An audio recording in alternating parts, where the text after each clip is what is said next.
Deccan voice, सुनो सच की आवाज। कभी सोचा है कि वो ज़मीन जहाँ इब्राहीम अलैहिस्सलाम ने एक अल्लाह की इबादत की बुनियाद रखी, वो ज़मीन आखिर बुत परस्ती का मरकज़ कैसे बन गई? ये एक अजीब और गहरी कहानी है और इसकी शुरुआत होती है सिर्फ एक शख्स से। तो सवाल बहुत सिंपल सा है। एक पूरी कौम जो इब्राहीम अलैहिस्सलाम के दीन पर कायम थी, वो अचानक बुतों को पूजने कैसे लग गई? आखिर इतनी बड़ी तब्दीली आई कैसे? आइए इस तारीखी गुत्थी को सुलझाने की कोशिश करते हैं। लेकिन एक पूरी कौम का अकीदा बदलने वाला सिर्फ एक ही शख्स था। उसके एक अमल ने पूरी तारीख का रुख बदल दिया। उस शख्स का नाम था अम्र इब्न लुहै, और उसके गुनाह की संगीनी का अंदाज़ा आप इस हदीस से लगाएं कि हमारे नबी मोहम्मद सल्लल्लाहु अलैहि वसल्लम ने फरमाया कि उन्होंने अम्र को जहन्नुम में देखा, इस हाल में कि उसकी आंतड़ियां उसके पीछे घसीट रही थीं। क्यों? क्योंकि वो पहला शख्स था जिसने इब्राहीम अलैहिस्सलाम के दीन हनीफ को बदला था।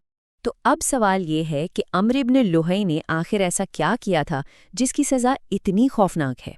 इस सब की शुरुआत हुई एक बुत से जिसका नाम था हुबल।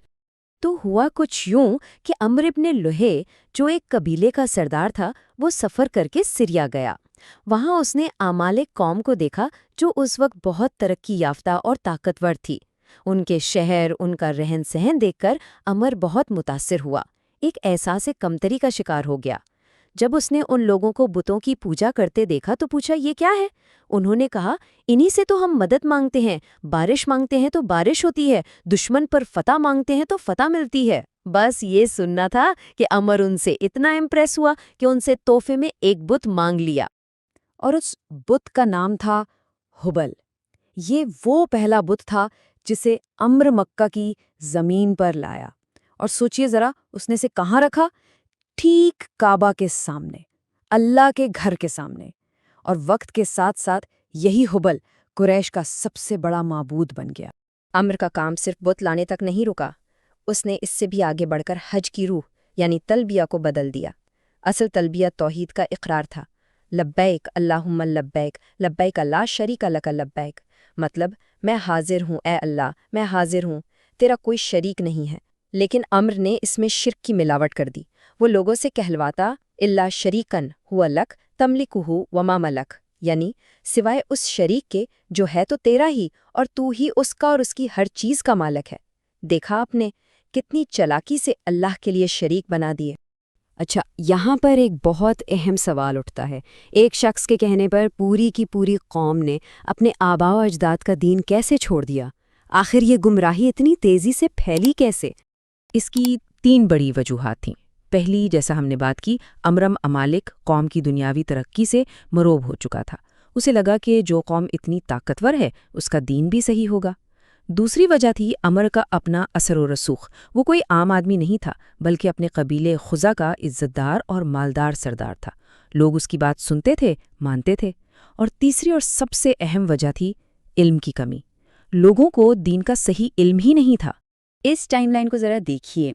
इब्राहीम अलैहिस्सलाम और अम्र इब्न लुहै के बीच में लगभग 2000 साल का वक्फा था, और फिर अमरा के बाद हमारे नबी सल्लल्लाहु अलैहि वसल्लम तक मज़ीद 500 साल।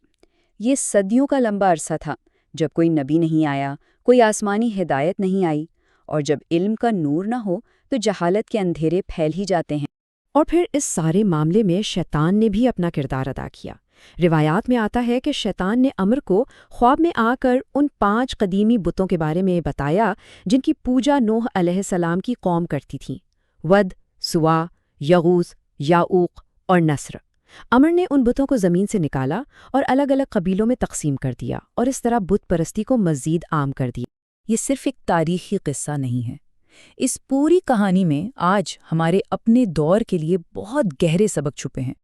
सबसे बड़ा सबक तो यही है कि किसी दूसरी कौम की दुनियावी चमक धमक और तरक्की से इतना मुतासिर नहीं होना चाहिए कि इंसान अपने दीन और अकीदे पर ही सौदा कर बैठे। यही गलती अमर इब्न लुहै ने की थी। एक बात हमेशा याद रखने की है, कोई कौम अगर टेक्नोलॉजी में बहुत आगे है या माली तौर पर बहुत मजबूत है तो इसका ये मतलब हरगिज़ नहीं कि वो अखलाक, तहजीब या अकीदे में भी सही रास्ते पर है। दुनियावी तरक्की हिदायत की दलील नहीं होती। کیونکہ اللہ کے نزدیک جو معیار ہے وہ ماڈرنٹی نہیں، وہ تقویٰ ہے۔ اللہ کو وہ انسان پسند ہے جو اس سے ڈرتا ہو، نہ کہ وہ جو دنیاوی طور پر زیادہ ترقی یافتہ ہو۔ اصل کامیابی تقویٰ میں ہے۔ اور آخر میں ایک سوال جو ہم سب کو اپنے آپ سے پوچھنا چاہیے۔ عمرو ابن لحی نے ہبل کو کعبہ کے سامنے لا کر کھڑا کیا تھا، لیکن آج کے دور کے ہبل کیا ہیں؟ وہ کون سی چیزیں، کون سی سوچ یا کون سے لوگ ہیں جو ہمیں دھیرے دھیرے ہماری دین سے دور کر رہے ہیں؟ اس پر سوچنا بہت ضروری ہے۔ اگر آپ کو ویڈیو اچھا لگا تو ویڈیو کو لائک اینڈ سبسکرائب کریں، اور نیکسٹ آپ کون سا ویڈیو دیکھنا چاہتے ہیں کامنٹ کر کے بتائیں۔ اور ہاں، ڈیکن وائس نیوز کے چینل کو سبسکرائب کرنا نہ بھولیں اور لیٹسٹ اپڈیٹ سے اپڈیٹ رہیں۔